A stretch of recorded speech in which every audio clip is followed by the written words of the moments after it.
Alright guys, we finally have it. Astacross literally just dropped this about 50 seconds ago. My thoughts on the Edge of Fate Destiny 2. This video is 15 minutes and 56 seconds long. Let's just get straight into it. This is brand new Destiny 2 Edge of Fate content. Let's go. Technically, in these situations, I would probably say that, yes, I did in fact lie to you. Okay. But a small technicality here. Number one, I didn't actually play in the most recent capture event. Your man was sick.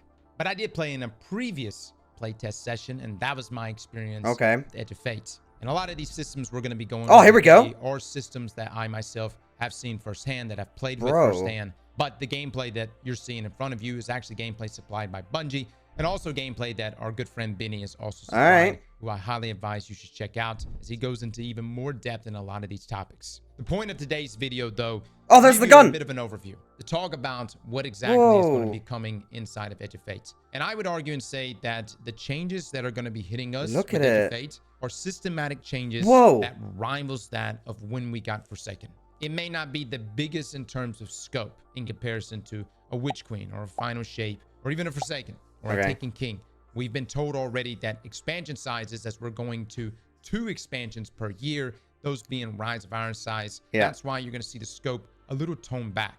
However, systematically, this is the largest shift we have ever had in Destiny. And I would argue and say that this is what you would see in a sequel. And they're bringing that to us in Edge of Fate. All right, let's do it. Go on, I'm ready.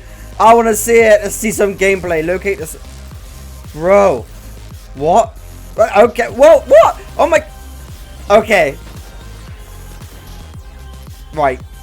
That's like, what is that? Oh, that's the. Oh my god. Now, first and foremost, I think we need to start with the most impactful changes of them all. One being Armor 3.0, the other one being Tier 5 loot. In the Edge of Fate, both our weapons and armor have received a much-needed refresh to their stats and their perks. Starting with our armor, stats like mobility, recovery, and resilience armor in the background are now deprecated. And all stats have been replaced, renamed, and given additional benefits, allowing players more intentional build crafting opportunities. Now, these new stats are weapons, health, class, grenade, super, and melee. Now, most of these offer similar benefits our stats did previously, but as you can see here, the new cap for stats is now 200, with enhanced benefits being granted when above 100. Yo, build crafting is going to be absolutely insane as well. By the way, samurai armor in the back actually looks pretty sick too. Now, as you can see here, once you've exceeded 100 in your stats, you'll be able to see the exact damage increase when you hover over that stat icon. Now, if you're like, whoa, does that weapon stat give you an increase in damage? Why, yes, it does. Not only does it increase your damage in PvE, it also increases your damage, get this, inside of PvP. So no more resilience, but weapon damage can be increased directly. Don't worry, fellas. We're going to be doing lots of testing. Now, each piece of armor focuses on primary and secondary stats, which determines its affinity. For example, gunner, specialist, etc. Now, these new stats all have an equivalent to the system we have in place now, where you can add a mod to increase that specific stat on a piece of armor by +10 or +5. Now, all of these only cost either 1 or 3, with the number of mods costing 4 for +10. Now, when you acquire a new piece of gear, you don't have to spend materials to upgrade your mod capacity either, as you'll have a mod capacity of 10 when it drops. Additionally,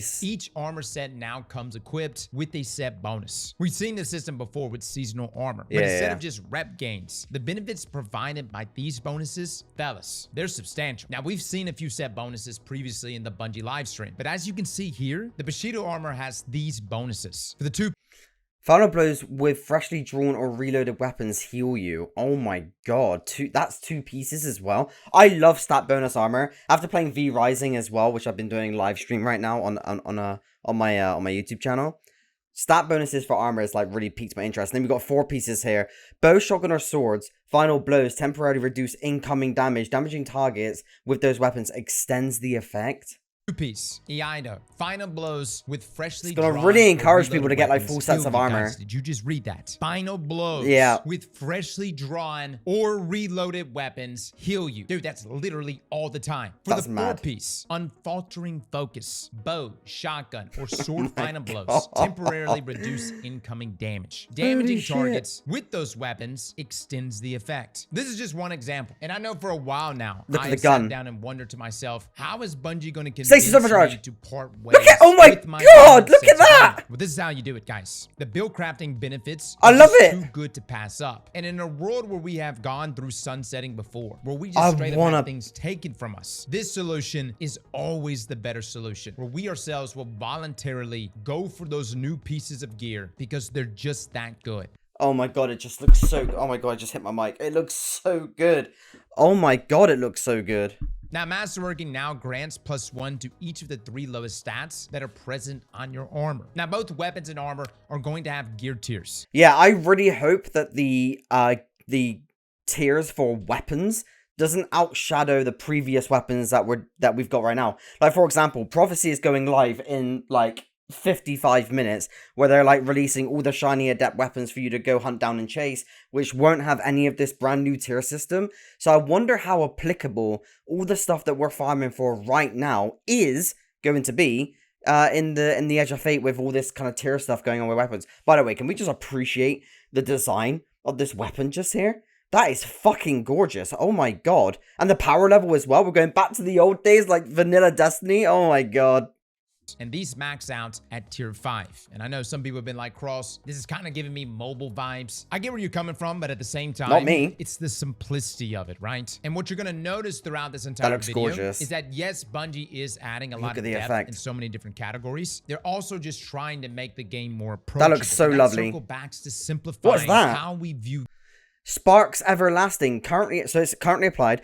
After applying this weapon mod to add a celebratory visual of... Oh, right, okay, that's the...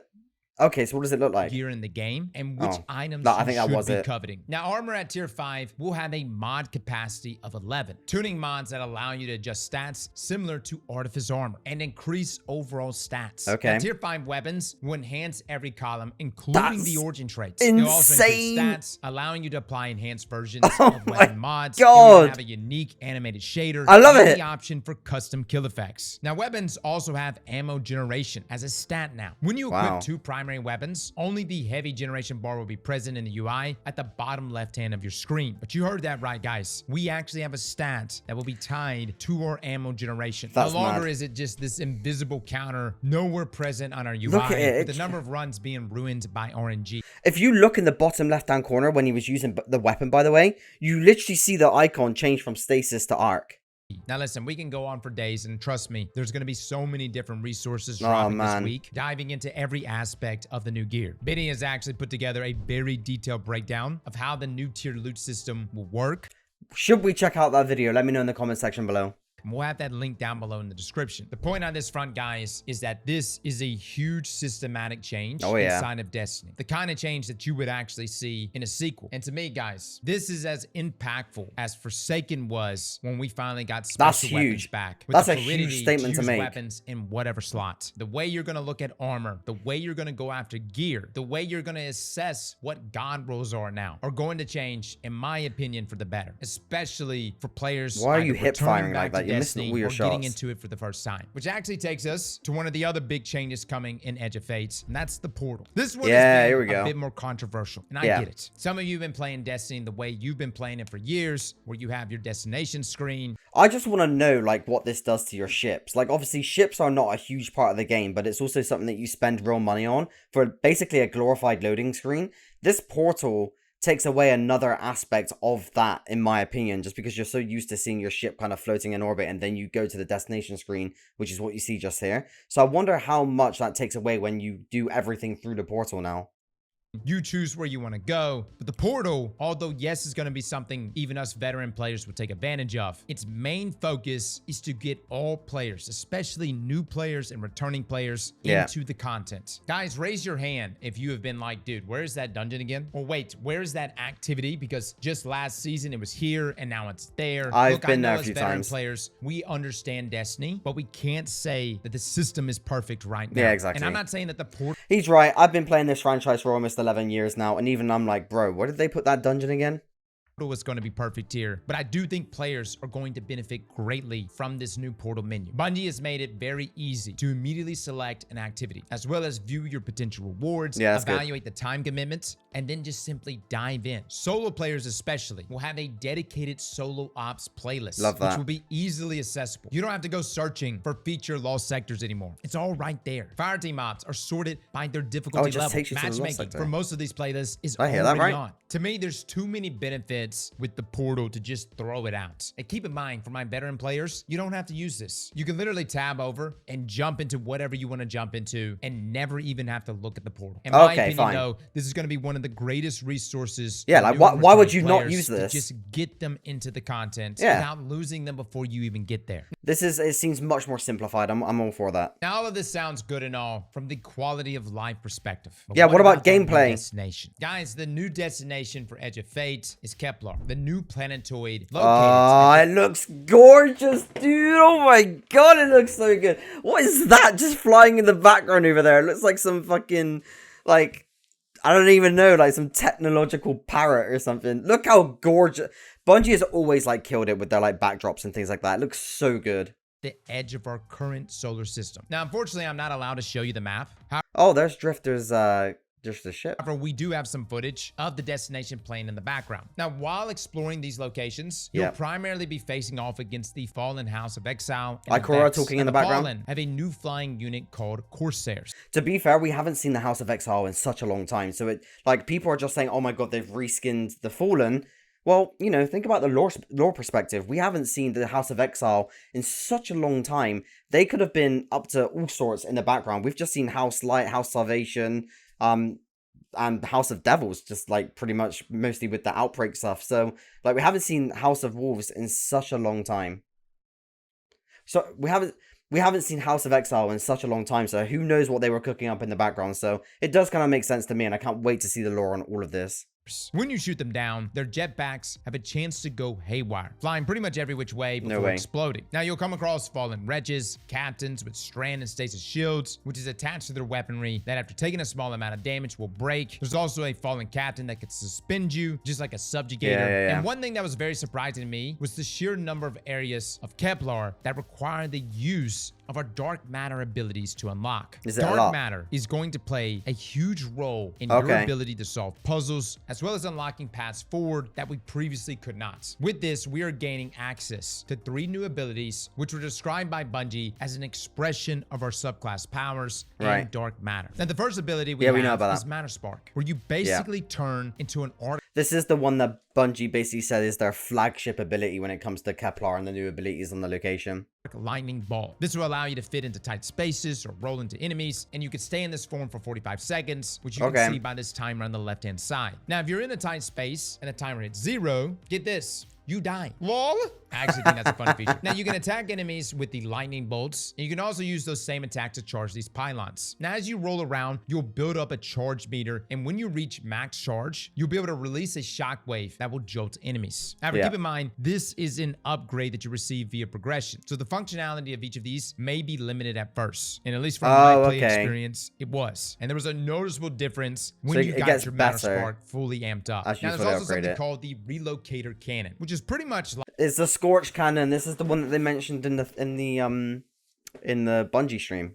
Like a weapon pickup similar to a Scorch Cannon, but it's used to bypass laser arrays. Early on, you can upgrade it to Relocator 2, which gives the projectiles the ability to ricochet off nodes to reach the final teleport pad, as you can see here. Now, the Relocator Cannon also has some offensive capabilities. When you shoot at enemies, they explode into void projectiles, which look identical to the ones from Graviton Lance. Now, lastly, we have the Matter Morph, which, get this, is Strand combined with Dark Matter. This is activated by interacting with these bulbs that can be found around the world, and this will replace your melee ability. Now, this allows us to manipulate the environments in different ways, opening up new paths or revealing hidden secrets. This, like the previous 2 abilities, also has some offensive capabilities, as they can be thrown at enemies like Unrelenting Servitor. Now, all 3 of these abilities... Can I just say that models of the new Fallen look absolutely incredible.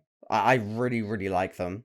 can and will be used in conjunction with one another. You may need to use Metamorph to raise a platform, to then get access to a plate that needs to be shot with a relocated I love cannon. that. Or you can use Metamorph to make a bridge that you can then cross with Metamorph. I like that. So you can see that these abilities are going to be a central focus to the gameplay experience. Yeah, they on said that. They Kepler. said now, that. I do want to say there is no new subclass. Yeah, we These know new that. abilities are all we've got. Now, if there are more dark matter abilities aligned with our solar and stasis subclass, we weren't shown them. So if they do exist, it is possible Bungie is keeping them close to their chests and potentially even locked. I highly doubt that Bungie would want to reveal their new subclass-esque mechanic to content creators. Obviously, I know that they get all this exclusive access, and that's absolutely fine. It's great for us, obviously.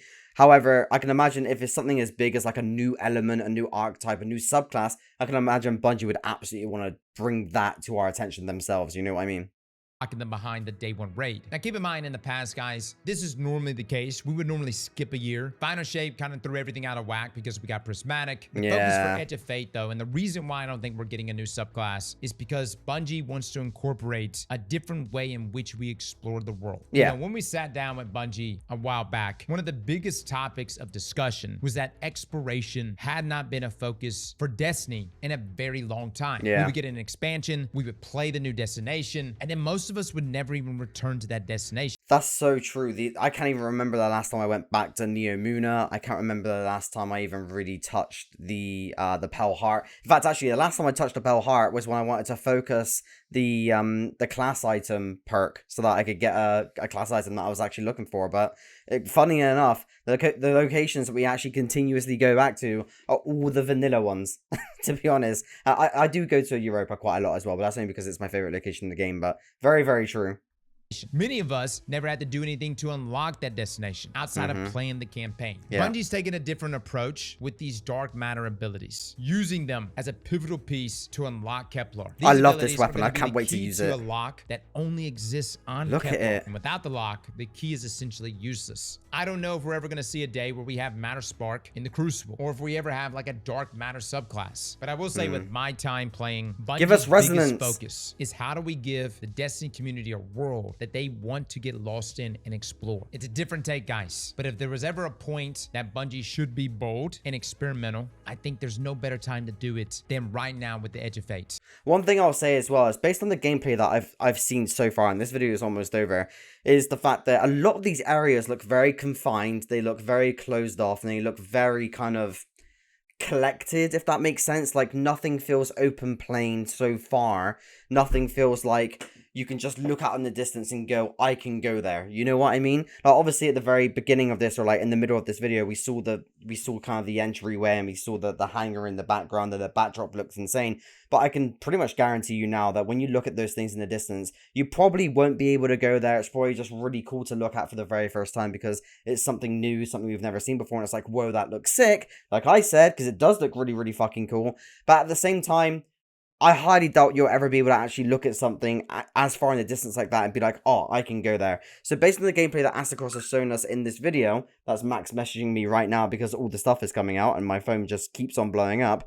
Yeah, so based on all the stuff that Astacross has shown in this video, it does seem like a lot of things are very closed off, a lot of in-house stuff, a lot of very claustrophobic, confined areas. So I wonder what exploration will actually be like on Kepler.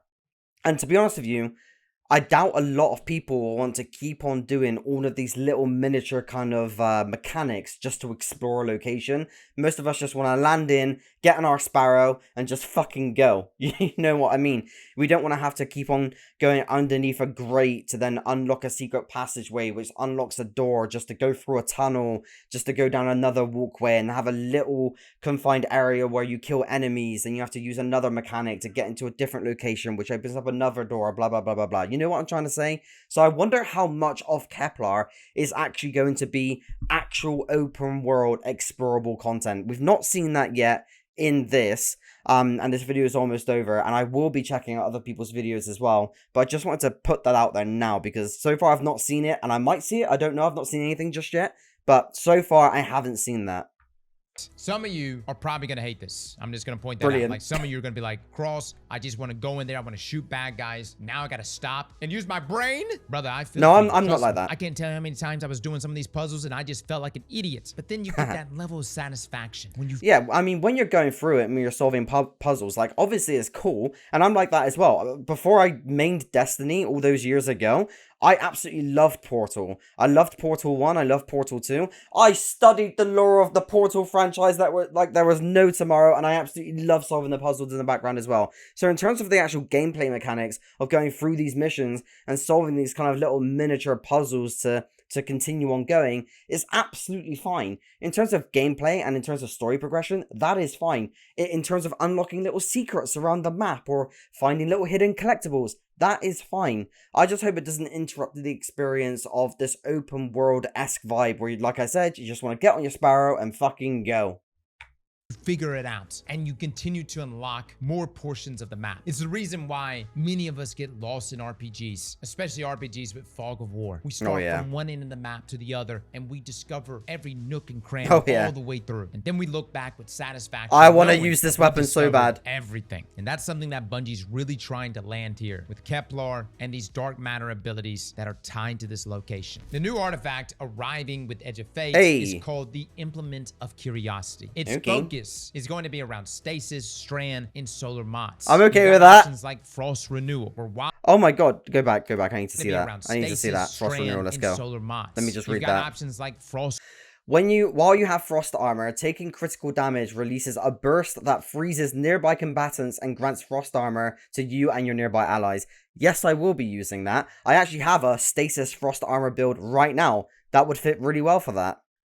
Renewal, or while you have Frost Armor, taking critical damage releases a burst that freezes nearby combatants and grants Frost Armor to you and nearby allies. You've got Tangled Web, which is going to beautifully synergize with some of our exotics, especially the newest one. We're creating a Tangle by defeating a strand debuff target, suspends nearby combatants. That's insane. We have Elemental Coalescence, where defeating targets has the chance to create an elemental pickup matching your equipped super elements. Don't worry, guys, these are just some examples. We'll have a full video going over artifact mods. I will be too. I'm going to be going into all of that. Edge of Fate. These are kind of the theme that we're going into with our artifacts for Edge of Fate. I love the design of the weapons. As you could probably already tell, we're not allowed to discuss mini story details, but I did want to share with you this crazy moment at the end of the campaign where Saint 14 and Osiris had an straight up. There was so many working parts. Everybody was getting jiggy in the tower. I don't know. There was one over here, another one over here, and I don't even know, man. They were just working them back and forth.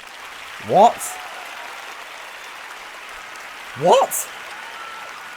Needless to say, guys, it's going to be wild. Now, one thing is clear. Edge of Fate is designed to tee up this next saga of Destiny. And there is going to be a big focus on what's going to be rolling out, not just when the expansion comes, but with the conclusion of the campaign and especially the raid. And as it is with every single Destiny expansion, I would expect to have more questions than answers. The goal of this is to suck us in for the next several years. Yeah, exactly that. And that's one thing that I want to touch on as well. If you're going to be going into this expansion thinking, I want all of these questions immediately answered, you're setting yourself up to fail because that is not going to happen. They are building a new saga, the Fate Saga, whereby this is the very beginning of that saga. So a lot of this and a lot of what we're going to take away from when it comes to this expansion is questions that will not be answered just yet. And that's absolutely fine. The whole reason as to why Lightfall got such a negative review when it came to questions not being answered is because they were wrapping up that saga. They were wrapping up the Light and Darkness saga, coming to the conclusion. That's not the time to start asking more questions. That's the time to start wrapping things up. You know what I mean? So coming up to a 10-year saga, whereas with this, we're at the very, very beginning. There's going to be a lot of questions, a lot of things that people are going to want answers on that you're not going to get straight away, that you might not even get until next year. So just keep that in mind. Go in this with an open mind is what I'm saying. Over the next few months, Bungie will be delving into all of the new systems arriving in Edge of Fate in great detail. That includes TWABs, blog posts, and even streams. We'll be tuning into all of them. So if you want to keep up with everything arriving on July the 15th, make sure you stick around as we'll be covering literally everything. What I will say is that the 9 as an entity has been one of the most mysterious in all of Destiny. Oh yeah, I've been studying the 9 for many years. I think the tone for this narrative is going to show its teeth very soon, as it really does feel like Destiny is growing with us. Who knows? Maybe it's just me. Perhaps it's Allison in our Baldur's Gate background leading the charge Oh, narratively. yeah. Whatever it is, I think we're all in for a treat. Here very soon, we'll be posting our video going over all the new exotics. And as soon as We'll that is up, definitely we'll be have it checking linked that out. above in the top right-hand corner in one of the cards, as well as in the description below. Well, fellas and ladies, thank you all for coming in. Yeah, wow, that's insane. There's entire so video much. is that- There's just so much here. There is actually so much here. These weapons look absolutely stunning, by the way. They look so good. Honestly, guys, I'm excited. Now, here's the thing. This isn't gonna be a final shape expansion, and what I mean by that is you're not gonna be finding something here that's gonna be as huge as the final shape. There are gonna be some bits here and there which might be a little bit lackluster. This is not a big, huge, typical expansion like we're used to. We're literally getting a second expansion in December of all times. You know what I mean? Around Christmas time. So, yeah. Go in this with an open mind is what I'm saying. It's very easy for people to just look at this and be like, this is not what I want. I'm not happy with this and it's trash. I don't think that's a fair statement to make because we haven't played it yet. Only obviously a handful of people have played this right now. I would say if you're still on the edge, no pun intended, about the Edge of Fate, about, you know, the expansion, wait until it actually properly comes out. It's literally not far. It's next month. I've literally got 2 weeks off work, so I'm gonna be spending a lot of time uploading actual content of this expansion for you guys.